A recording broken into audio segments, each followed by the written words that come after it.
During the 90s, we were treated to an absolute genre-bending masterpiece. A film that started out like your standard outlaw-on-the-run crime flick and then suddenly kicked open the trapdoor to a blood-soaked supernatural horror romp full of strippers, shotgun blasts, and serpentine hellspawn. You know the one. It was gritty, sleazy, funny, and terrifying in equal measure. A vampire movie that refused to follow any rules and probably broke a few laws along the way. So when I found out there was going to be a series based on this glorious Tales from the Crypt reject, yes, you heard that right, it was originally a rejected Crypt script, I was torn. On one hand, I absolutely loved the film. On the other, I couldn't believe someone had the audacity to stretch this cult classic into multiple episodes. I was curious, but horrified. Welcome to the Snake Pit, where we are full of bile and venom. I'm your host, Snake Daemon, and today I'm looking at a show that rose from the ashes of a grindhouse fever dream and somehow found its way onto cable TV. In this supernatural crime saga, Seth Gecko and his violent, unhinged brother Richie are wanted men, bank robbers on the run after a brutal heist, left several bodies in their wake, including a few cops and the mentor of Texas Ranger Freddy Gonzalez. As they blaze their way to the Mexican border, they're relentlessly pursued by Gonzalez, who has a serious vendetta and zero chill. Along the way, the Gecko brothers hijack the RV of Jacob Fuller, a former preacher trying to hold together his family after the death of his wife. His kids, Kate, the buttoned-up daughter, and Scott, the more open-minded adopted son, are dragged into this violent cross-border pilgrimage. But this isn't just a high-stakes road trip. Things take a hard left into nightmare territory when they arrive at a bar deep in Mexico.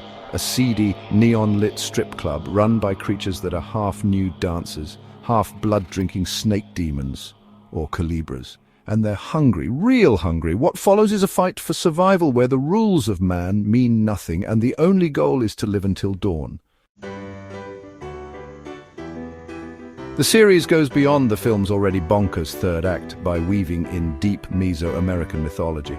It fleshes out the background of Santanico Pandemonium, the club's sultry deadly queen, tying her origins to ancient rituals and the gods pulled straight from the Popol Vuh. If that name sounds like a Mayan dessert to you, don't worry. The show does a decent job of explaining how this snake cult operates. There are also subtle callbacks to the film's creators, including nods to Big Kahuna Burger and familiar one-liners that feel like lost Tarantino dialogue. So, how is it? Surprisingly decent, if you squint a little. I was more than apprehensive when I sat down to watch From Dusk Till Dawn.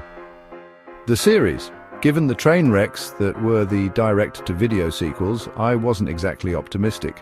But the moment I realized Robert Rodriguez was at the helm, actually adapting his own work, I felt a glimmer of hope.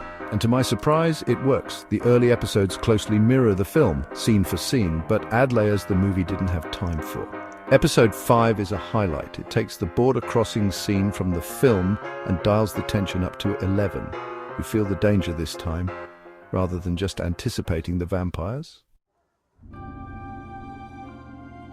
The pacing, though, is hit or miss. Some episodes drag, probably because if you've seen the original movie a dozen times like I have, you already know where the major beats are headed. The first few episodes feel like a stylish rehash, and while the added mythology is interesting, it can sometimes bog down the grindhouse charm that made the original pop. The series starts to hit its stride when it finally branches off from the source material and gives the characters room to breathe, or in Richie's case, unravel completely. Casting-wise, it's solid. DJ Cotrona does a surprisingly decent job channeling Clooney's smirking cynicism as Seth Gecko, while Zane Holtz brings a more fragile madness to Richie, making him more than just the creep with a gun. Wilmer Valderrama, of all people, manages to steal the show as the charismatic yet monstrous Carlos. And yes, it still has that El Rey Network flavor, that budget grindhouse polish where everything feels like it's being shot through a tequila haze and half the crew are just here to party.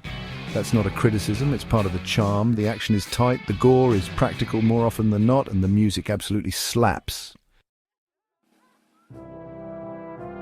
I can't say I hated it. In fact, I'm kind of glad I watched it, but it's not without its flaws. The problem is less about quality and more about familiarity. If you know the film inside and out, the first season might feel like a remix of a song you already love. Cool, sure, but do you really need a 10-minute extended cut when the original 3-minute banger still slaps? One thing that really bugged me, call it petty, call it sacrilege, is the absence of that iconic opening track, Dark Night by the Blasters. That song was the atmosphere. It set the tone right out of the gate in the film. Eerie, gritty, pulsing with doom. And while we're on the subject, where the hell is Tito and the Tarantula? Besides the opening song, their presence in the original added a distinct sleazy charm to the bar scene, half concert, half bloodbath. The series had a decent score, sure, but it just doesn't hit the same. It's like watching a Tarantino scene without the needle drop. You feel what's missing, even if you can't place it right away. It's a shame the show didn't lean harder into the original sonic identity, because music like that doesn't just accompany a scene, it becomes part of its DNA, but then if it were, it wouldn't be able to stand on its own. So, From Dusk Till Dawn, the series, is it a blood-drenched cash-in or a worthy expansion of a cult classic? Honestly, it's a little of both. It stumbles here and there, but it's clearly made with love and reverence for the source. Rodriguez didn't just hand this off to some committee of clueless execs. He steered the ship himself, and you can feel it. If you're a fan of the original, it's worth checking out, even if only to see how deep the snake hole goes. But hey, maybe next time we can just let cult films be cult films and not milk them until they bleed dry unless they need redemption. Thanks for dropping by the Snake Pit, where we thrive on untapped potential and lost opportunities. Don't forget to subscribe and hit that bell, like the video, and leave your opinions in the comments, where naturally I won't read them. Until next time, stay venomous